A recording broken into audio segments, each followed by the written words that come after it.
सिंध जी तारीख़ ते तहक़ीक़ जे सिलसिले में आउं रुख़ सिंधी दोस्तनि साथियुनि भाउरनि ऐं भेनरुनि सां मुख़ातिबु आहियां। अव्हां सभिनी खे मुंहिंजे तरफ़ां सलाम पहुचे। अॼु पाण कराची बाबति ॻाल्हि ॿोल कंदासीं। काफ़ी दोस्तनि लिखियो त कराची कंहिं आबाद कई, इन बाबति तारीख़ में छा लिखियलु आहे। कराची कंहिं आबाद कई, इन ते पंहिंजो अॼु ही जेको वीलाग आहे, इंतिहाई जेको आहे सो तहक़ीक़ी ऐं सबूतनि सां ॻाल्हि ॿोल कई वई आहे। काफ़ी नयूं ॻाल्हियूं आहिनि। दोस्तनि खे सिर्फ़ु एतिरी गुज़ारिश आहे त ही वीलाग आख़िर ताईं ॿुधंदा त हुनखे ख़बर पवंदी त कराची कंहिं आबाद कई, सिंध जे गादियार शहर बाबति कहिड़ा ग़लति मफ़रूज़ा अॻियां आंदा विया। तव्हांजी वॾी महिरबानी जो अव्हीं चैनल खे अहमियत ॾियो पिया, मशवरा ॾियो पिया। इन ई अव्हां जे मशवरनि ऐं रायनि जी रोशनी में पंहिंजो सफ़र जारी रखो। सिंध जे गादियार शहर कराचीअ खे कंहिं आबाद कयो, इन बाबति घटि माण्हुनि खे ॼाण आहे। अक्सर करे ॿुधायो वेंदो आहे त इन इलाइक़े में हिकु माई कालाची या कोलाची नाले सां हिकु ॻोठड़ो आबाद कयो हो, जेको वधंदो रहियो। बाद में इहो कलाची मां लफ़्ज़ बदिलजी कराची थी वियो ऐं अहिड़े नमूने सां हिन ते वसंतीअ ते कराची नालो पियो, जेको अॼु ताईं मौजूदु आहे। जॾहिं त तारीख़ जो जेको पुराणो रिकॉर्ड आहे, इन जी नफ़ी करे थो, इन मौक़िफ़ खे, इन मफ़रूज़े खे रद्द करे थो।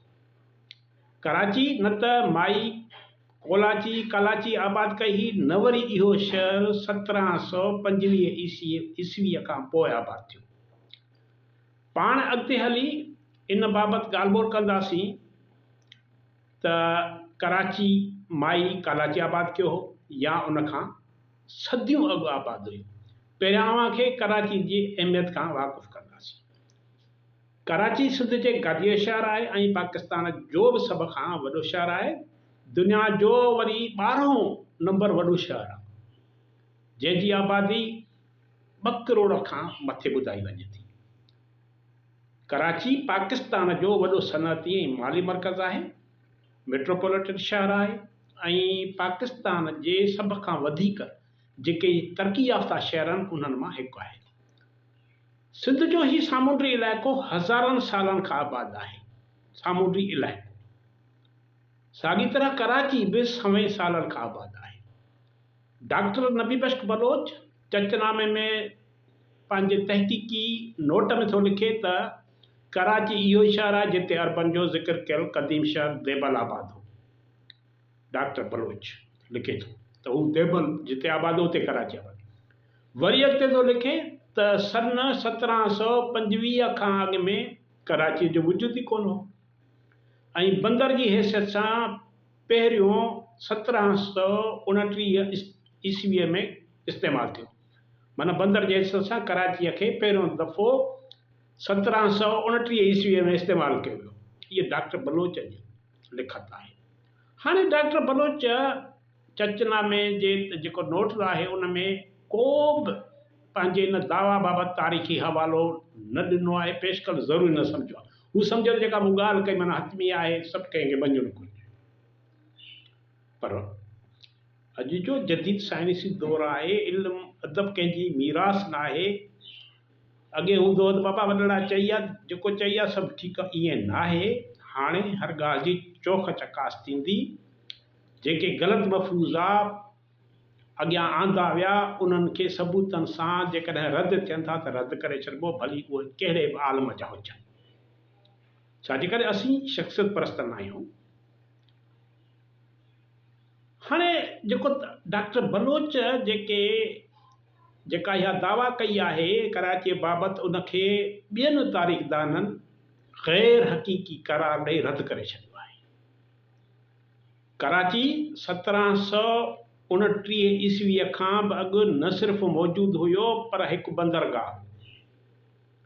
डॉक्टर सैयद रिज़वान अली कराची बाबति पंहिंजे मक़ाले में लिखे थो त अरब उपबेट जे हिकु मशहूरु मलाह जहाज़रानी ऐं सामूंडी इल्मनि जे मुसनिफ़ सुलेमान इब्न अहमद बिन सुलेमान अल महरी पंहिंजे किताब अल मनहाज अल फ़ाख़िर फ़ी इल्म अल बहर अल ज़ाख़िर में कराची बंदर जो कई भेरा ज़िक्र कयो आहे। ही थोरो ध्यान सां ॿुधो था।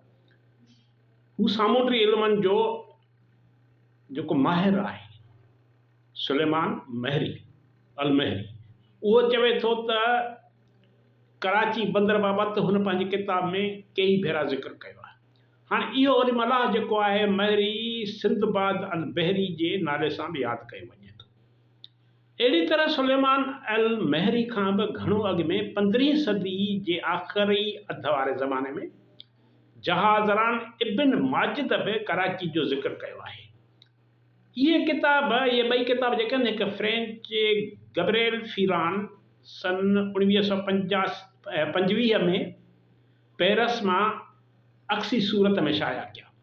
उनखां पोइ हिकु शामी मुसनिफ़ इब्राहिम खोरी दमश्क में हिकु कलमी नुस्खे जे मदद सां अल मनहाज अल फ़ाख़िर फ़ी इल्म अल बहर अल ज़ाख़िर बाक़ायदे एडिट करे दमश्क मां 1970 में शाया कयो।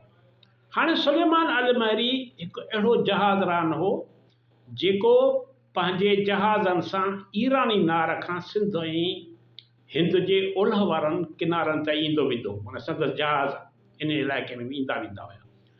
पाण पंहिंजे इन ई किताब में मलाहनि जी सहूलियत ऐं रहनुमाई ख़ातिर अरबी समुंड ऐं हिंदी वॾे समुंड जे महफ़ूज़ बहरी रस्तनि जो ज़िक्र कयो आहे, बंदरगाहनि जो ज़िक्र कयो आहे ऐं ॿुधायो आहे त लंगर अंदाज़ उते जहाज़ कीअं कजनि, कहिड़ा उते ख़तरा मौजूदु।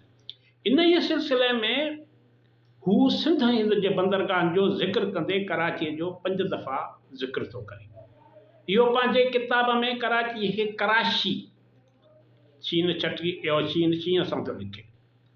इहो इन ई करे जो अरबीअ में चे न आहे, चे लफ़्ज़ न आहे, पर चे शे में तब्दील थी वेंदो आहे। अक्सर क़दीम अरबी मुसनिफ़नि चे जे जाइ ते शे इस्तेमालु कई आहे। हिकु ॿी अहम ॻाल्हि आहे त हू माना सुलेमान अल महरी मलाहनि जे रहबरीअ लाइ कराचीअ जे समुंड जे बारे में हिदायत थो करे। हिदायत छा थो करे? चए थो हीअ ॻाल्हि यादि रखो, जॾहिं अव्हां कराचीअ पहुचो त नार यानी देवल नार में वञण ऐं उतां निकिरण लाइ हिकु मक़ामी रहनुमा इलाइक़ाई माण्हू पाण सां ज़रूरु रखो, छाकाणि त हिते वर वकड़ वारी खाड़ीअ में जहाज़नि जे फासण ऐं टकरजण जो अंदेशो रहे थो। सुलेमान अल महरी कराचीअ सां लॻोलॻ नंढनि ॿेटनि जो बि ज़िक्र कयो आहे त हिते कहिड़ा ॿेटनि, ऐं हू जहाज़रान खे ॿुधाए थो त इहे कराचीअ खां अलावा इन्हनि ॿेटनि ते बि लंगर अंदाज़ थी सघनि था, माना इहे ॿेट बि जहाज़ लंगर अंदाज़ करण जे क़ाबिल आहिनि। हाणे इहे जेके ॿेट आहिनि इहे यकीनन मनहड़ो ऐं बाबा ॿेट आहिनि जेके हिन वक़्तु मौजूदु आहिनि, यानी कराची ऐं हुन जा जेके ॿेट आहिनि 15वीं सदी ईसवीअ खां बि अॻु आबाद हुया ऐं उते जहाज़रान अची कुझु वक़्त लाइ तरसंदा हुया, जहाज़ बीहारींदा हुया।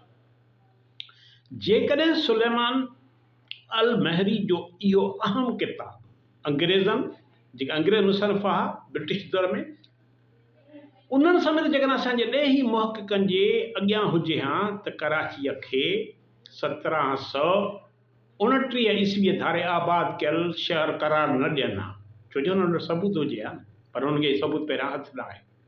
न वरी असांजो डॉक्टर नबी बख्श बलोच कॾहिं इहो लिखे हा त 1729 खां अॻु में कराची जो वजूद ई कोन हो। तारीख़ जे हिननि मक़सदनि मां हीअ ॻाल्हि साबित थी चुकी आहे त कराचीअ जो वजूद सन 1729 खां बि 200 साल अॻु हुयो, अॻु पुराणो आहे। माना कराची माना हिन शहर खे वजूद में ईंदे 500 साल थी चुका आहिनि, पर उन टाइम ते ही बंदर बि रहियो आहे जिते जहाज़ ईंदा बीहंदा हुआ, उनजे ॿेटनि ते जहाज़ बीहंदा। जेकॾहिं शहर न हुजे हा, बंदरगाह न हुजे हा, त उते उहे जहाज़ छो अचनि हा। जेकॾहिं एॾो मशहूरु इहो न हुजे हा त अरब जहाज़रान उनजो ज़िक्र छो कनि हा।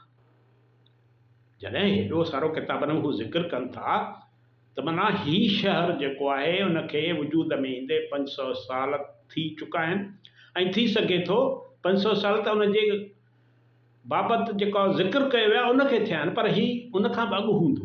अॻु मौजूदु हूंदो, छो जो एतिरो मशहूरु जॾहिं थियो हो त उहो 200 साल अञा बि अॻु हूंदो, 700 साल अॻु।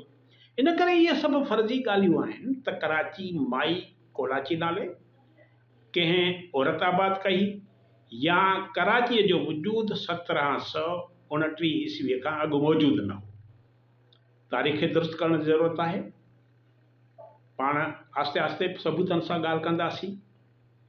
ॻाल्हि असां मुंहिंजी जेका आहे काफ़ी दोस्तनि खे ॾुखी बि लॻे थी, उन ते अजीब ग़रीब तबसरा कनि था, बहरहाल उनजी मूंखे का परवाह कान्हे। जेका बि तारीख़ आहे जीअं बि आहे उनखे दुरुस्त करण जी ज़रूरत आहे। असां कंहिंजे रहम करम ते पंहिंजी तारीख़ पंहिंजे शहरनि खे नथा छॾे सघूं। अव्हां जी वॾी वॾी महिरबानी। ईंदड़ वीडियो ताईं इजाज़त।